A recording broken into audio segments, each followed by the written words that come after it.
Here's a plot twist nobody saw coming. The company that's literally woven into Nvidia's ecosystem, and by extension, the heart of America's artificial intelligence infrastructure, is now being flagged as a cybersecurity risk by United States officials. Hesai Technology, a Chinese Lidar manufacturer, has deep commercial partnerships with Nvidia and is a critical supplier for autonomous vehicle sensor systems worldwide. But according to new reports published this week, United States authorities are raising serious alarm bells about whether Hesai could be weaponized as a backdoor into America's AI systems and autonomous vehicle networks. The concern isn't hypothetical or theoretical, it's specific and immediate. Lidar sensors aren't just fancy cameras sitting on top of cars. They are literally the eyes and brain of self-driving vehicles, delivery robots, and increasingly, industrial automation systems. If those sensors are compromised at the source level, every vehicle, drone, and autonomous system using them could be vulnerable to real-time manipulation or systematic data theft. And here's where it gets genuinely complicated.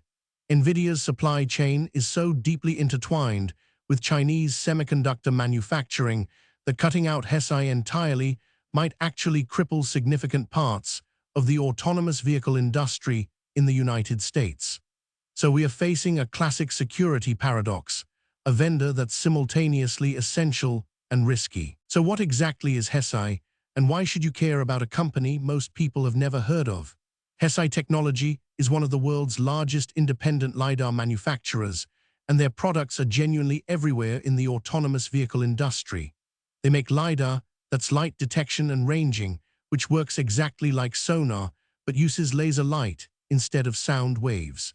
These sensors scan the surrounding environment in real time, creating extremely detailed 3D maps of everything around a vehicle. Hesai's Lidar sensors have become the standard equipment in most modern autonomous vehicles because they deliver exceptional accuracy, proven reliability in harsh conditions, and relatively affordable pricing compared to competitors. Tesla famously rejects Lidar entirely. They rely purely on cameras and radar, but virtually every other autonomous vehicle company depends on Hesai. Waymo, General Motors' Cruise division, Uber's self-driving taxi network, and countless robotics companies all depend on Hesai sensors.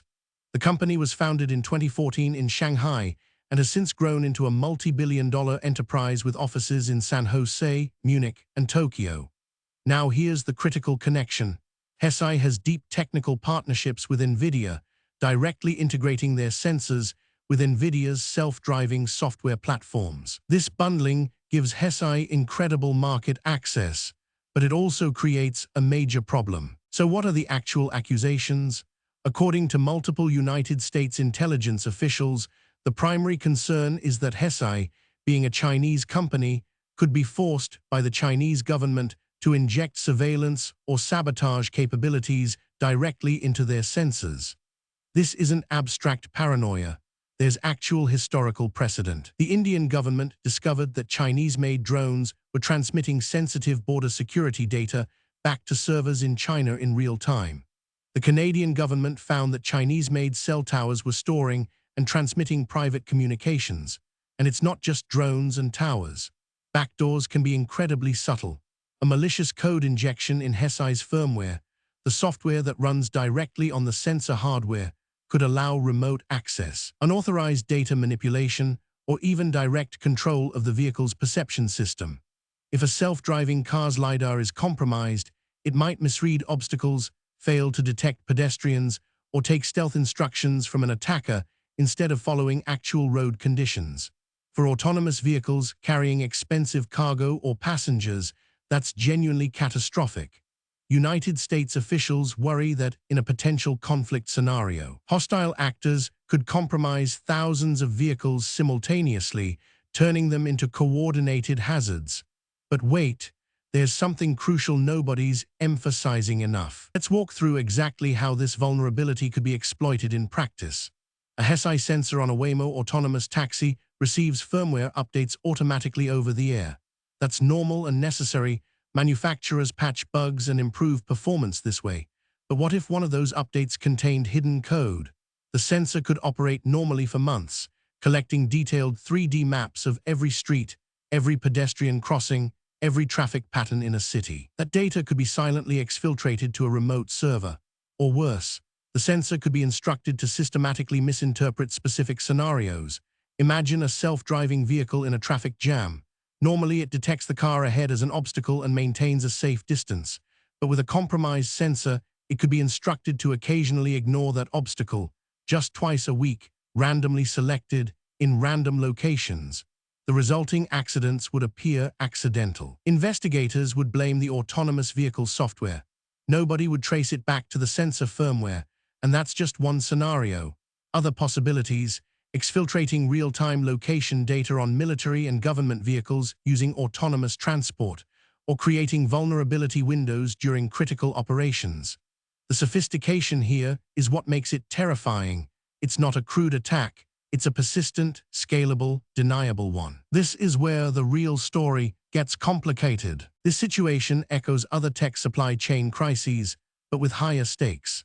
In 2020, the United States government blocked Huawei from selling 5G infrastructure specifically because officials feared Chinese government control over telecommunications backbone. The reasoning was identical. A Chinese company could be forced to embed surveillance or sabotage capabilities into hardware that would carry all national communications. Nobody in Congress argued that Huawei didn't make decent products. They did. The concern was control and trust. More recently, the Committee on Foreign Investment in the United States, CFIUS, has been scrutinizing every Chinese investment in American tech companies. But Hesai is different because they're not trying to acquire American companies. They are already embedded as a vendor. The United States can't easily block them because Nvidia has already integrated Hesai sensors into deployed systems. Waymo, Uber, General Motors, and countless others have made business decisions based on Hesai's technology being available and reliable.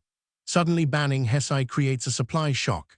Where would companies find replacement sensors that are equally mature, cost-effective, and production-ready? The Huawei situation took years to resolve, and 5G deployment is still fragmented. This could be even messier because autonomous vehicles are already on public roads, and this creates an ugly question. What does this mean for American tech dominance? The Hesai situation is actually a symptom of a much deeper problem. American tech companies are structurally dependent on Chinese manufacturing and components. Nvidia doesn't build most of its own chips anymore. That's done by Taiwan's Semiconductor Manufacturing Company, or TSMC, which is reliant on Chinese-supplied materials. The automotive supply chain is similar. American car companies depend on Chinese battery makers, semiconductor manufacturers, and sensor producers. This dependency was built over 20 years of outsourcing for cost efficiency. Nobody predicted a potential conflict scenario where supply chain becomes a weapon. Now officials are realizing that banning one vendor doesn't solve the systemic problem. Hesai is just the visible symptom. There are probably dozens of Chinese-made components embedded in American autonomous vehicles right now that could theoretically be compromised. The real issue is that the United States doesn't have domestic alternatives ready to deploy at scale.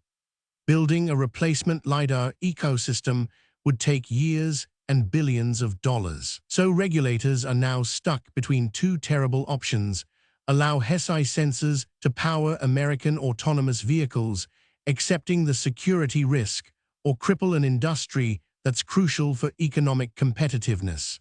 Neither option is good, and the timing makes it worse. So what are United States officials actually doing about this? Multiple approaches are happening simultaneously. First, increased scrutiny. CFIUS is now requiring American companies to submit Lidar partnerships for review before deployment reaches a certain scale. This isn't a ban yet, but it's a warning. Second, investment diversification. The Commerce Department is quietly funding American Lidar companies, Innoviz, Ouster, Velodyne, to scale production and reduce dependency on Hesai. The goal is to have domestic alternatives mature enough for major deployment within 18 to 24 months. Third, technical mitigation. Nvidia and other companies are implementing firmware integrity verification and secure boot processes, making it harder to inject malicious code into sensors without detection. Fourth, potential restrictions. Congress is considering legislation that would require autonomous vehicle manufacturers to conduct supply chain audits and to validate that critical sensors come from verified non-hostile suppliers. There's even discussion of adding Lidar to the government's export control list, similar to advanced semiconductors. But here's the honest part. None of these measures fully solve the problem. A truly determined nation-state could still find ways to compromise sensors. The real solution requires years of restructuring the entire supply chain, and that's expensive, complicated, and politically difficult. What you're watching unfold is essentially a delayed reckoning for decades of outsourcing decisions. Here's what this means for you. Autonomous vehicles are coming whether we're ready or not. Most major cities will have widespread self-driving taxi services within the next 2 to 3 years. The Hesai issue won't stop that progress. It'll just make it messier and potentially less safe during this transition period. Companies and regulators will probably muddle through by enforcing stricter verification processes and gradually shifting to domestic suppliers. But that change will take time, and it'll raise costs and slow deployment. For the industry, this is a wake-up call. For investors, it's a warning that Chinese supply chain dependencies create persistent tail risks, even for seemingly stable vendors with strong partnerships. For consumers, the real takeaway is this: the autonomous vehicle technology you're about to trust with your life isn't just a product of engineering excellence. It's also subject to geopolitical tensions, supply chain vulnerabilities, and regulatory battles you can't see. The vehicles themselves might be safe, but the ecosystem that produces them is increasingly fragile. The Hesai situation will eventually be resolved, but it's establishing a pattern that'll shape tech policy for the next decade. We are moving from an era of open, globalized supply chains to an era of verified, restricted, domestically prioritized components. That transformation is already underway, and this Chinese Lidar maker became the flashpoint. Follow the story. It's going to reshape how America builds technology.